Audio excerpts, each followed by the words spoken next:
जब हम हिंसा शब्द सुनते हैं तो आमतौर पर शरीर पर की जाने वाली चोट और मारपीट के बारे में सोचते हैं।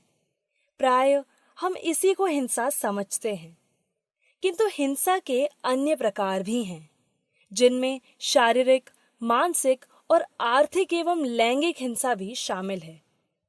जेंडर के आधार पर की गई हिंसा या भेदभावपूर्ण व्यवहार जेंडर आधारित हिंसा कहलाती है। आमतौर पर हमारी समाज में महिलाओं के साथ भेदभाव, हिंसा व प्रताड़ना जैसे दुर्व्यवहार अधिक होते हैं। आज हम जेंडर आधारित हिंसा को जानेंगे और साथ ही उसका सामना करने के तरीके भी सीखेंगे। तो चलिए देखते हैं, अपनी ताकत जाने हम, लड़कियां नहीं किसी से कम।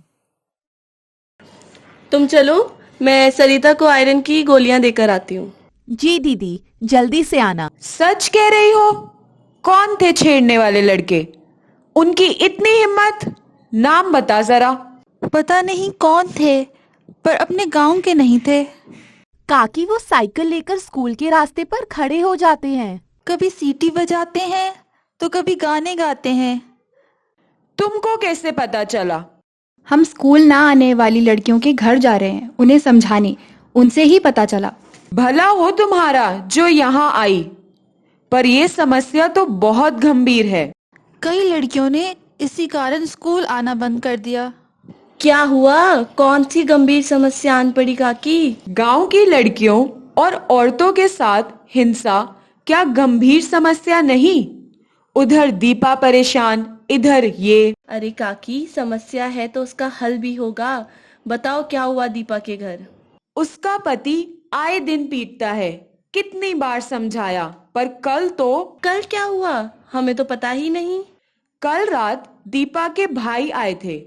उनके सामने भी पहले गाली गलौज और फिर मारपीट। काकी, औरतों में ताकत नहीं होती क्या, जो वो मार खाती रहती हैं?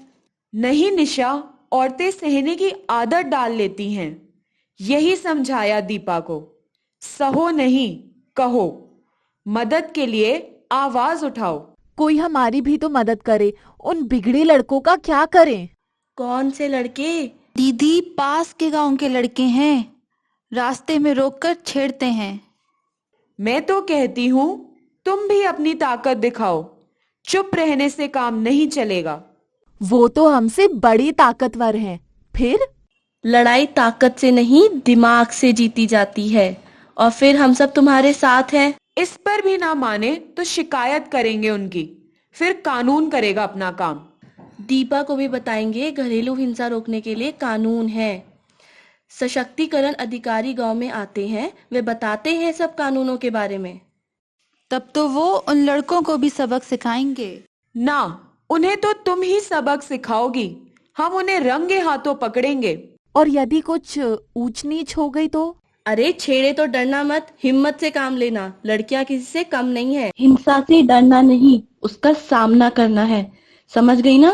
कल तुम उन लड़कियों के साथ रोज की तरह स्कूल जाना। धूप में निकला न करो रूप की रानी, गोरा रंग काला ना। क्या हुआ रूप के राजा, हमारे रंग की फिक्र करने का नतीजा देख लिया? और छेड़ोगे हमें? हैं? मैं छोड़ूंगा नहीं तुमको। अभी तो समझा रहे हैं। कहीं तुम्हारी शिकायत थाने में कर दी तो जेल की रोटियां खानी पड़ेंगी। और यदि अब गांव की लड़कियों को छेड़ा तो हम नहीं छोड़ेंगे तुम्हें, समझे? चलो हम भी स्कूल चले। तुम्हारी पढ़ने लिखने की उम्र है। यूं आवारागर्दी में जिंदगी बर्बाद मत करो। स्कूल जाओ और अपना भविष्य बनाओ। बेचारा गिरा तो नानी याद आ गई होगी उसे। अच्छा सबक मिला। हम सब इतने दिन यूं ही डरते रहे, ये विरोध पहले ही दिखा देते तो। हम में ही हिम्मत नहीं थी। वो तो काकी और दीदी ने सलाह दी तो बात बन गई। आज पता चला हम किसी से कम नहीं। सुनो, इस बारे में हमें सब सहेलियों से बात करनी चाहिए। वो भी जाने अब हम बड़े हो रहे हैं। बिल्कुल, ऐसे और भी गुपचुप बातें तो होती हैं, पर खुल के नहीं। अब आंगनवाड़ी में किशोरियों की बैठक होगी तो हम इसी पर बात करेंगे। ऐसे कौन से मुद्दे हैं जिन पर गुपचुप बातें होती हैं? क्या किशोरियों की बैठक में इन मुद्दों पर चर्चा हुई होगी? जानने के लिए देखें अगला अंक। देखी गई कहानी के अनुसार हम कुछ मुद्दों पर चर्चा करेंगे। लड़कियों ने सरपंच काकी से क्या शिकायत की? लड़के लड़कियों को क्यों छेड़ते हैं? लड़कों को सबक सिखाने के लिए क्या योजना बनाई? सरपंच काकी दीपा के घर क्यों गई थी? लड़के स्कूल के रास्ते में लड़कियों के साथ किस प्रकार का दुर्व्यवहार करते थे? इस तरह के और कौन कौन से व्यवहार हैं जो लड़कियों या महिलाओं के आत्मसम्मान को ठेस पहुंचाते हैं? आशा दीदी ने अगले दिन के लिए क्या सलाह दी? लड़कियों ने किस तरह छेड़ने वाले लड़कों का मुकाबला किया? हिंसा को सहना नहीं कहना होगा, इसे सबको समझाने के लिए क्या करना चाहिए?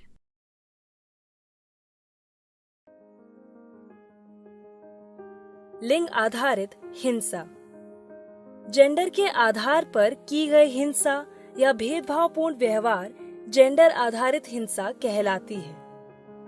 लिंग आधारित हिंसा में शारीरिक बल प्रयोग के साथ ही मानसिक या आर्थिक रूप से चोट पहुंचाना भी शामिल है। इन व्यवहारों को भी हिंसा कहेंगे।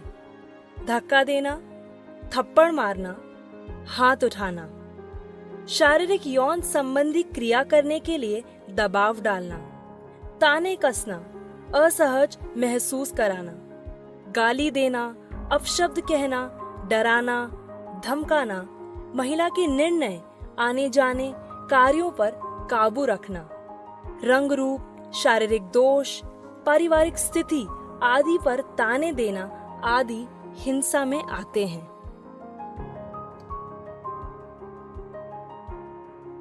हिंसा व प्रताड़ना से बचाव। हिंसा किसी भी रूप में जायज नहीं है। हिंसा से लड़ने व उसे समाप्त करने के कई तरीके हैं। स्वयं पर हुई हिंसा या प्रताड़ना के विषय में चुप रहना गलत है। इस संबंध में तुरंत किसी भरोसेमंद व्यक्ति को बताने में बिल्कुल भी शर्म नहीं करनी चाहिए। समय पर मदद मांगना और सहायता के लिए जिम्मेदार संस्थाओं तक पहुंचना साहस का कार्य है।